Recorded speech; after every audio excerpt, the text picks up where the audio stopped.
Hi, I'm Leah Sher with the Science and Medicine Group, reporting from the American Association for Cancer Research in New Orleans. I'm here with Katherine Tossas, an assistant professor at Virginia Commonwealth University. Dr. Tossas was honored by the AACR as a Next Gen Star, a program by the Organization for Early Career Scientists. Tossas' research is on the microbiome and precervical cancer risk, and she'll be speaking on that topic at a Tuesday AACR session. Welcome, Dr. Tossas.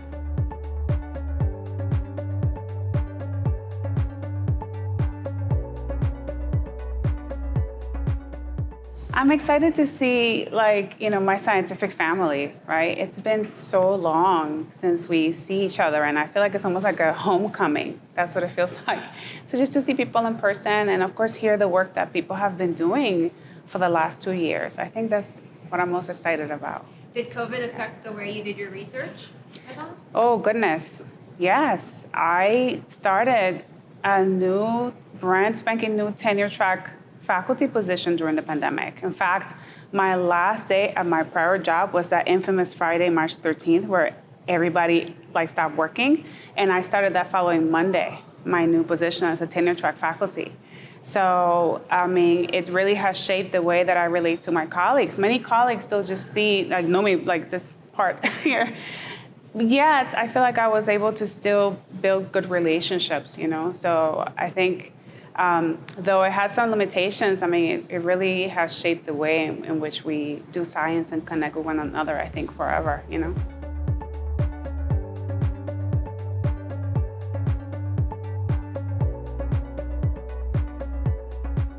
Yeah, so I became interested in cervical cancer. I have a personal connection to cervical cancer, is what I should say. And I think, many of us have that similar experience with cancer. My mom had cervical cancer at the age of 33, and I was 9 years old. I was very aware that, she had cervical cancer and what that meant. And at the time, I'm originally from Puerto Rico, born and raised. And at the time, having a cancer diagnosis, meant that you were not going to be here.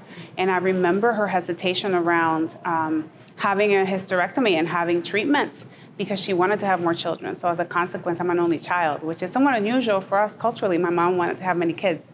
So cervical cancer was always kind of lurking. But I think, fast forward many years later, at my prior job at the University of Illinois at Chicago, I am now at Virginia Commonwealth University.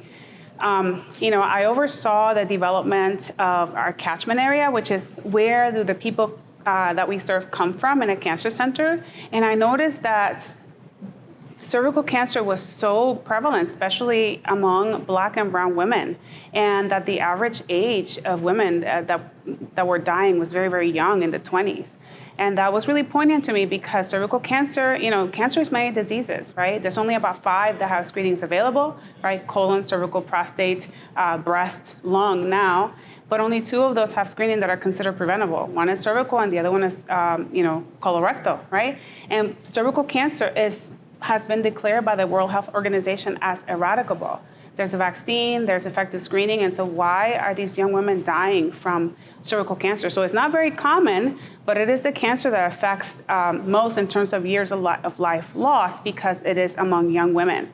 So I was curious about why that was the case. Still in this day and age, it made no sense to me. So that kind of guided me towards that. And as I started learning about it, I'm also interested in reproductive justice. And with cervical cancer, though, a lot of the other screenings are very clear what you need to do. And the triage, if you get a positive or an abnormal, for example, with cervical cancer, it's not that simple. If you happen to come on a certain day and you are HPV positive, at that point, which HPV is very ubiquitous, and the majority of the time it clears on its own, they're going to do a biopsy probably, right? And so if you think about the repercussions of that, cervical scarring, right, cervical insufficiency, et cetera, and, the implications of that in a young woman, of reproductive age, that was kind of interesting to me. Then I learned that there is about 1,600 unnecessary biopsies for every one cervical cancer diagnosed.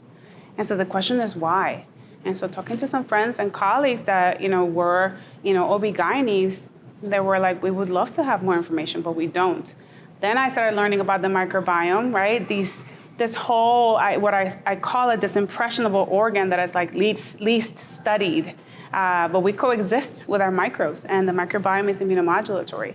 So what is the role of the microbiome in cervical cancer? How does it interact to either help or hinder, help clearance of HPV or help persistence of HPV leading to cervical cancer? So that's kind of how I came about that. We know that microbiome is racially differentiated. So, Black women, brown women, white women have different microbiomes. And so might there be a role for the microbiome? Might there be an opportunity for a biomarker that maybe you go in and you get your PAPs, but maybe they also do a microbiome. And so they say, okay, well, you have HPV at the moment, but you have this kind of microbiome, so I'm just going to watch and wait. Or you have dysplasia at the moment, but you have this other microbiome, I'll watch and wait. But if you have this other kind of microbiome, I think I'm going to be cautious and I'm going to do a biopsy right now. That's what I would hope my research would contribute, I think.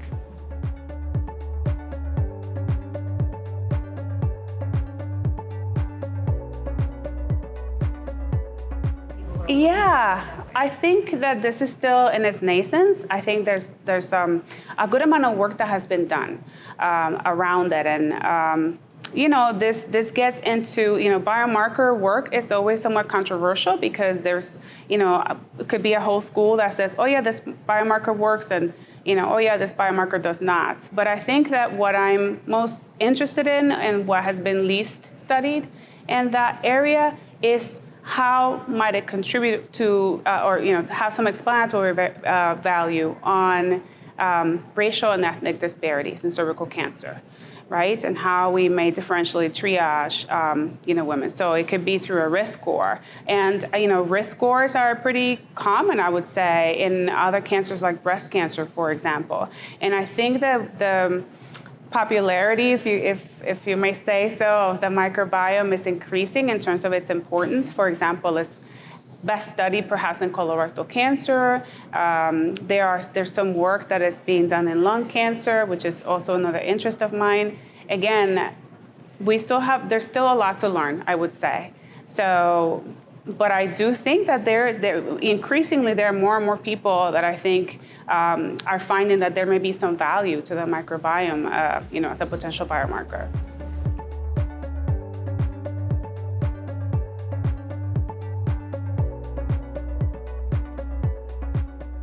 Yeah, so the ZNA is something that our Cancer Center director, Dr. Robert Wynn, who is actually an awardee, the Jane Cook Wright awardee this year, has somewhat coined to explain basically how our structure, the places where we live, play, worship, work, etc., how that influences and gets under our skin to change our biology. And the ZNA stands for Zip Code of Neighborhood Association.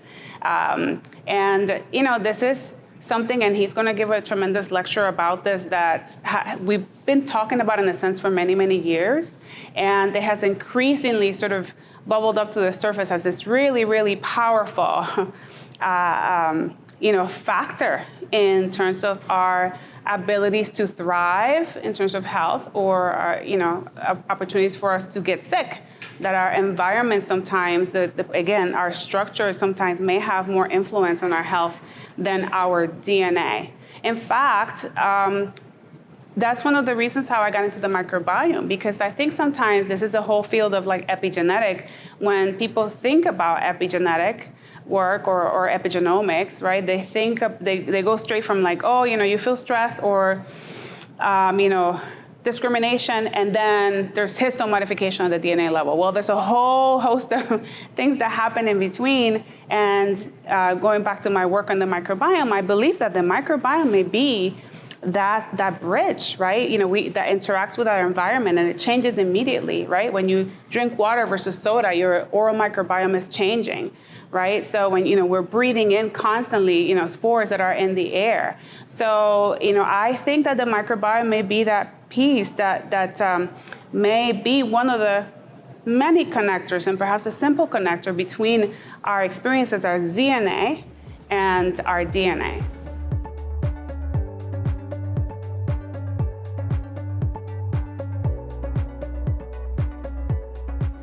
Yeah, so I feel very privileged to have been selected and very, very humbled. And I think when you get these kinds of awards as a scientist, oftentimes we are sort of in our world and we spend so much time and money and energy and effort into our little research question, and you often wonder, are you making a difference? Does anybody even care?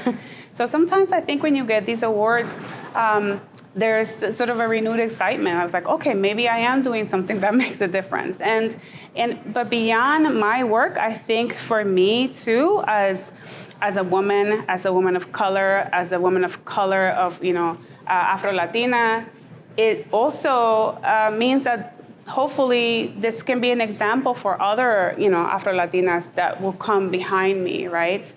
For them to aspire to be also next-gen stars. I'm hoping that, with my work, I can properly represent and honor all of those, on whose shoulders I stand, right? So my mentors from Puerto Rico, my mentors from the University of Michigan, my mentors from Chicago, and now from Virginia Commonwealth University. So it's definitely a very special recognition, and I'm really thankful. And again, I truly hope that it inspires others to do the same.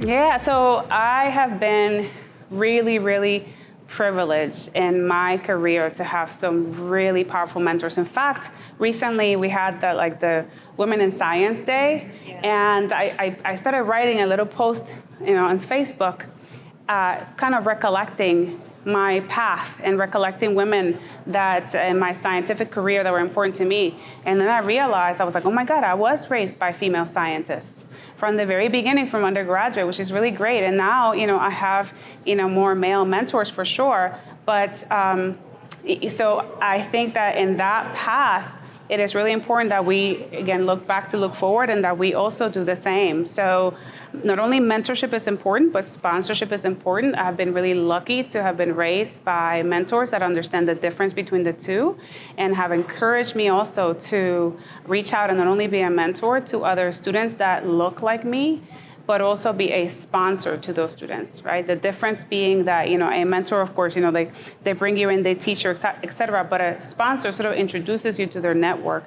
really puts your name forth, right? For example, I know that I'm here for among other reasons, this is sort of a spillover effect from the blessing of Dr. Robert Wynn, which, he puts my name up a lot. And I think that that's really encouraging, and it teaches me that is the way in which I should also mentor and sponsor others.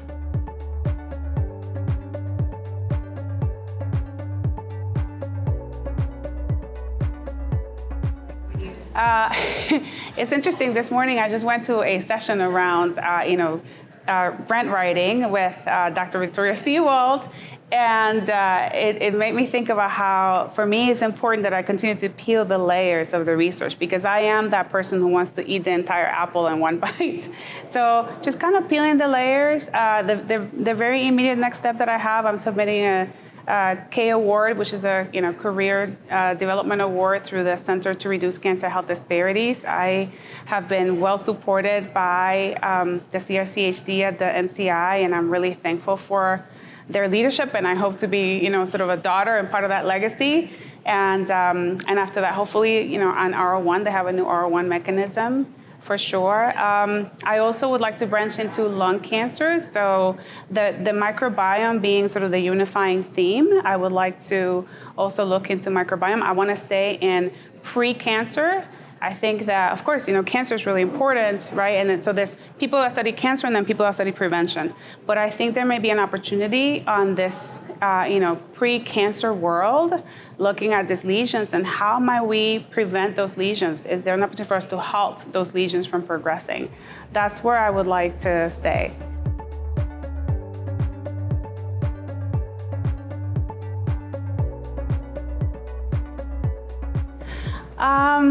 No, I think, if my message and my image and my work inspire others like me. I'm the first person in my family to go to college.